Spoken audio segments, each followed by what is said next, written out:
Former CIA director acknowledges the deep state is seeking to destroy the president. My goodness. It's called treason. Treason is a crime punishable by death, preferably by hanging, but also possibly by being drawn and quartered. Or firing squad. Yes. My I think favorite. drawn and quartered is like, they need to bring that back. Treason is a crime of betraying one's country. On Wednesday of this week, former CIA director John McLaughlin. Anyways, said, "Thank God for the deep state" during a panel on C-SPAN. He went on to explain that it is a good thing that entrenched partisans in government had worked to subvert the president. Let's take a look at the video. I do want to stop for a second though.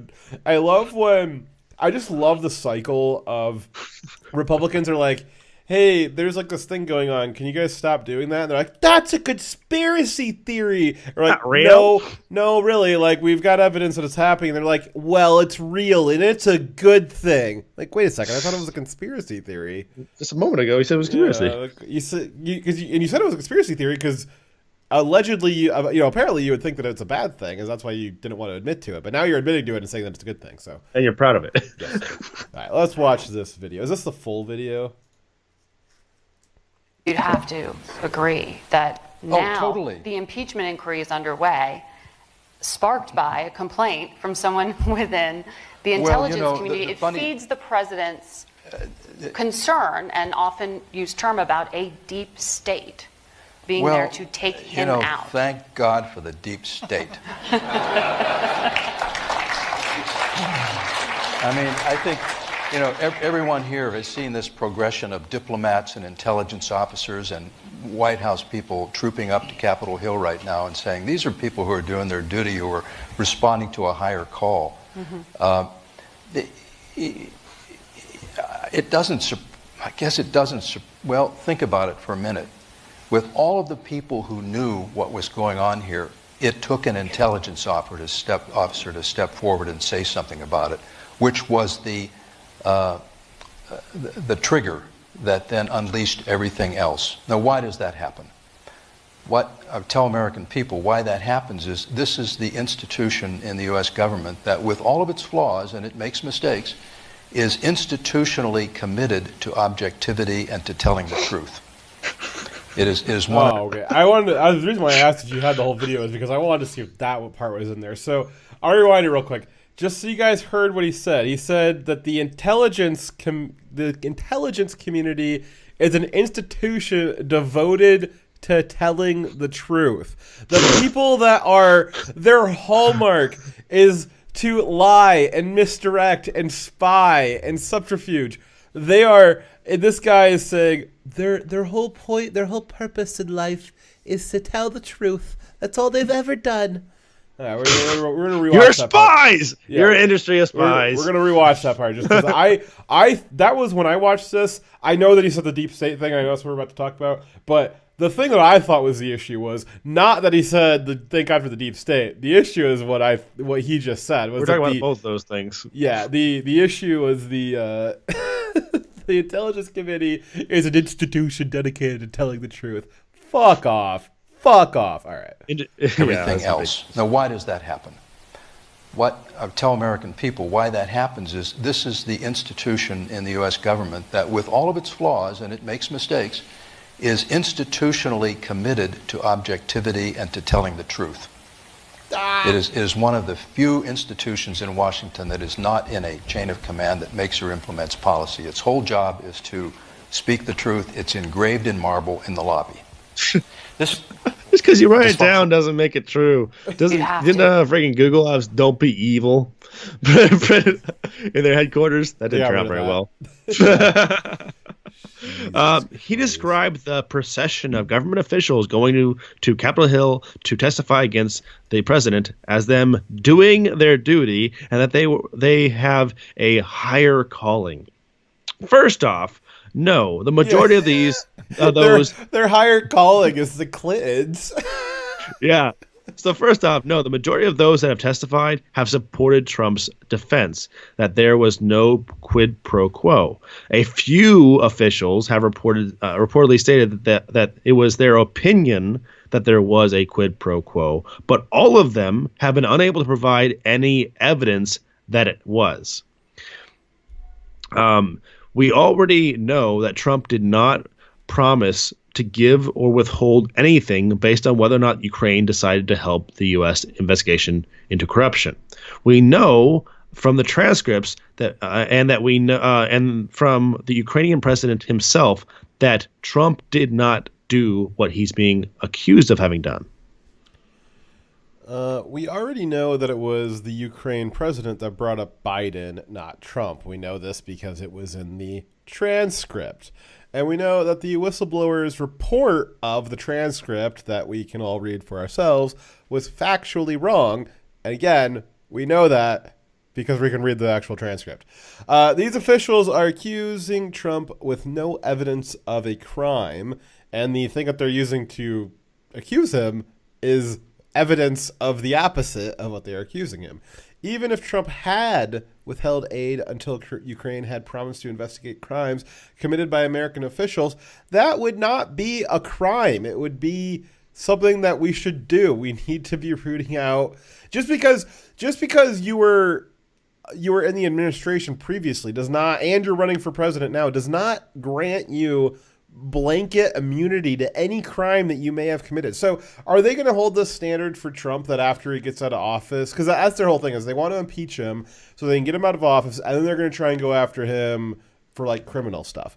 Well, by this logic, as soon as he's out of the presidency, you are not allowed to pursue any kind of corruption investigation against him. That's like... Yeah, but I mean, it's ridiculous because presidents have used the American pocketbook to, in foreign policy to encourage countries to do things or not do something all the time. That's what sanctions are, right? The presidents do this in negotiating all the time to try to influence other countries. And the fact that they're making a big deal about that Trump doing it with Ukraine, it is ridiculous. And then the only justification they have to be upset about is they're saying that it's because Biden is running against Trump right now. Well, yeah, Biden is like the least likely person Trump would be worried about going up against. So that's not likely the reason. More likely is the fact that Trump was calling about actual election tampering and intervention from Ukraine that they have already admitted to, and he was asking for investigation into that topic. And then the Ukrainian president also brought up corruption from an old case involving Biden and his son. And Trump's like, yeah, investigate that too. That'd be great. And there was no pro quo, and there was no withholding of funds for this topic. But even if he had done that to encourage the Ukrainian government to investigate this election tampering, it would have been justified, right?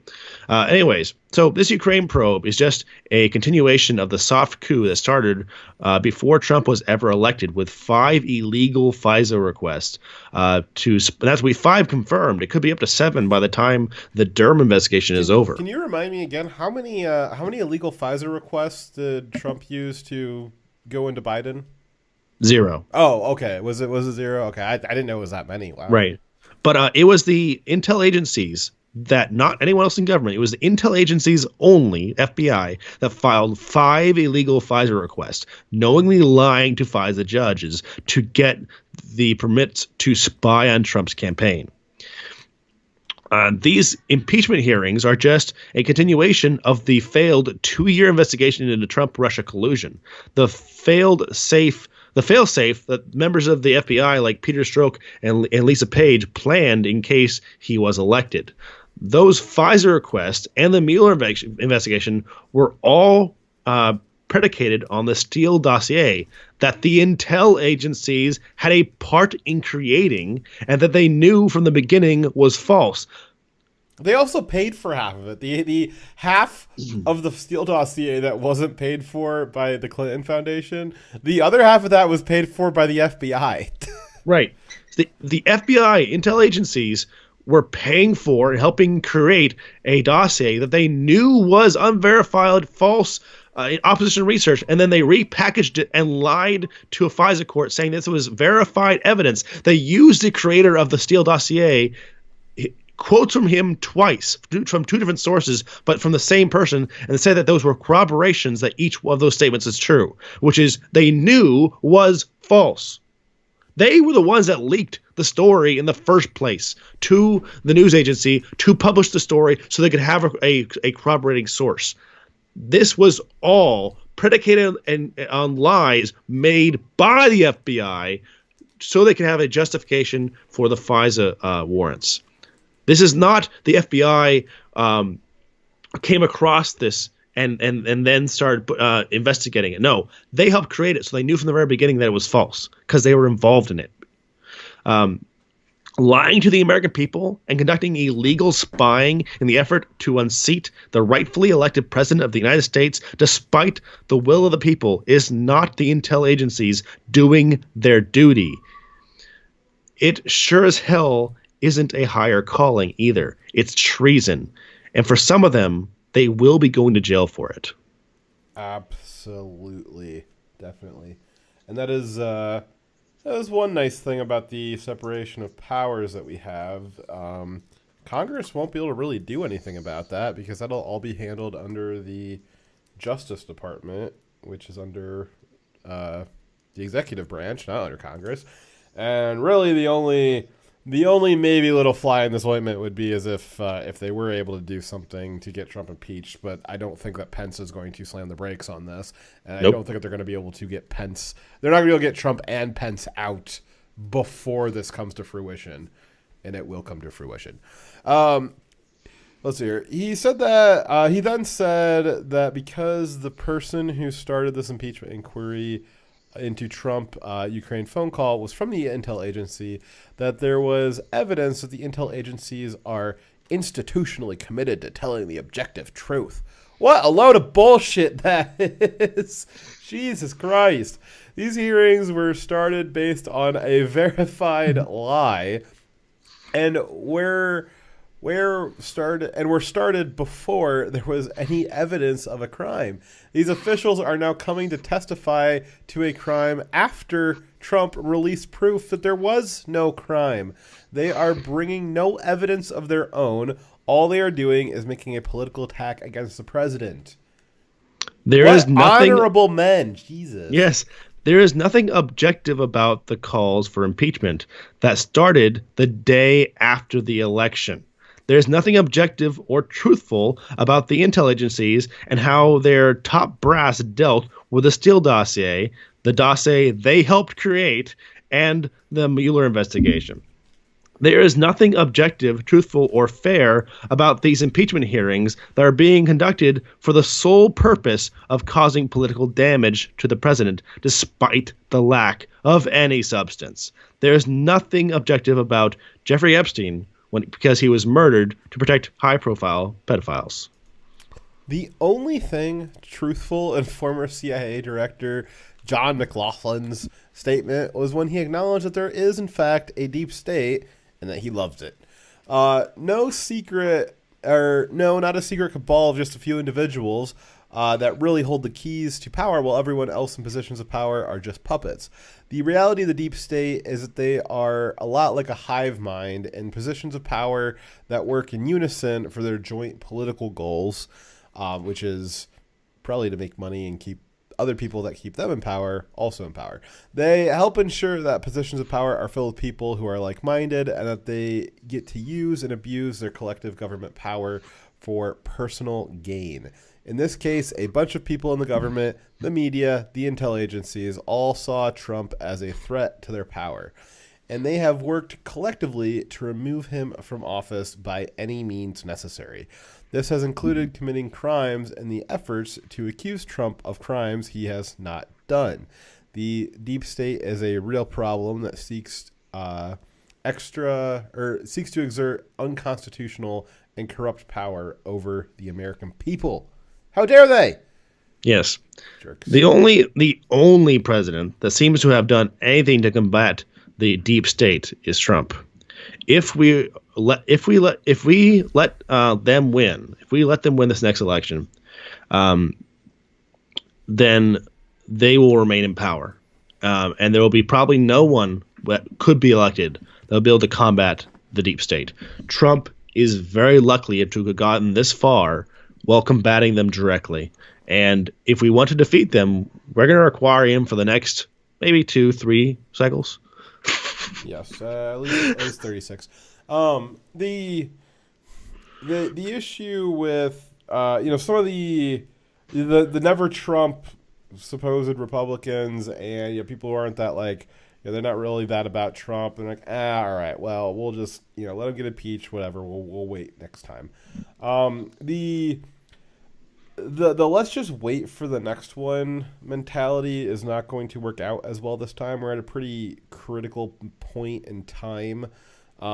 Technology has really turned around the last decade and is going to turn around a lot harder in the next one.